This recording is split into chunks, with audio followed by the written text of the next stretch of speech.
Quels sont les 3 meilleurs films sortis au mois de juillet cette année au cinéma? Un point position, c'est un film d'horreur, c'est Longlegs.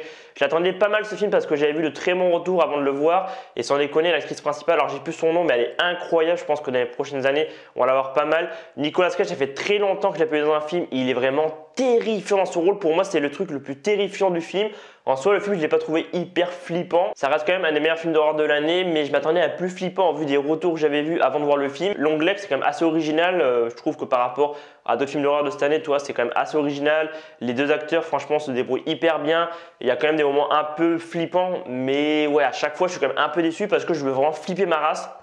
Et pour l'instant, à part les Conjuring, ouais, c'est très dur de me faire flipper. En seconde position, c'est Horizon chapitre 1, donc la fameuse trilogie de Kevin Costner. Pour l'instant, on n'a pas de nouvelles du deuxième ni du troisième volet. Personnellement, j'ai beaucoup aimé ce premier volet. J'ai trouvé que le casting était incroyable. Les décors sont assez beaux. L'histoire est plutôt bien. Et moi, j'ai totalement accroché à Horizon chapitre 1. C'est un des films qui m'a le plus marqué au mois de juillet.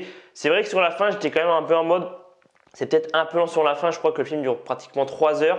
Et c'est vrai que sur la fin, j'étais en mode bon, quand c'est que ça se termine?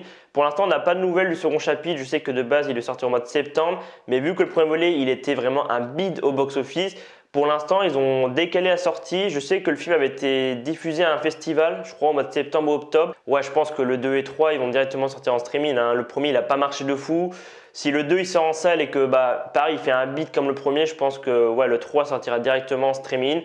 Après peut-être qu'en ce moment il y a un peu une bataille pour savoir qui va avoir les droits au niveau des plateformes de streaming. Et enfin en troisième position pour moi des meilleurs films sortis au mois de juillet, c'est Maxine. C'est un film personnellement que j'attendais beaucoup parce que T. West a fait une trilogie d'horreur. Vous le savez, encore une fois je suis très friand des films d'horreur. Donc il a fait X, ensuite on a eu Pearl qui est sorti au cinéma je crois en France mais pas beaucoup.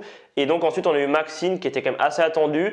X, j'étais un peu déçu, je m'attendais un peu mieux. Pearl, personnellement, j'avais bien aimé. Et puis Maxine, ça reste dans la continuité de Pearl. Mia Goth, encore une fois, confirme que c'est une des meilleures actrices de ces dernières années. Le film, si je ne me trompe pas, il se passe dans les années 80-90. Et je trouve que les années 80-90 étaient très bien retranscrits à travers l'écran. Et le film en soi n'était pas terrifiant, c'était pas trop flippant. Mais c'est vrai que par rapport à X, j'avais trouvé ça plus flippant. J'ai trouvé que Pearl personnellement était un peu meilleur, mais c'est vrai que ouais, si j'aurais fait un classement de la trilogie de T. West, je mettrais Pearl, ensuite Maxine, ensuite X.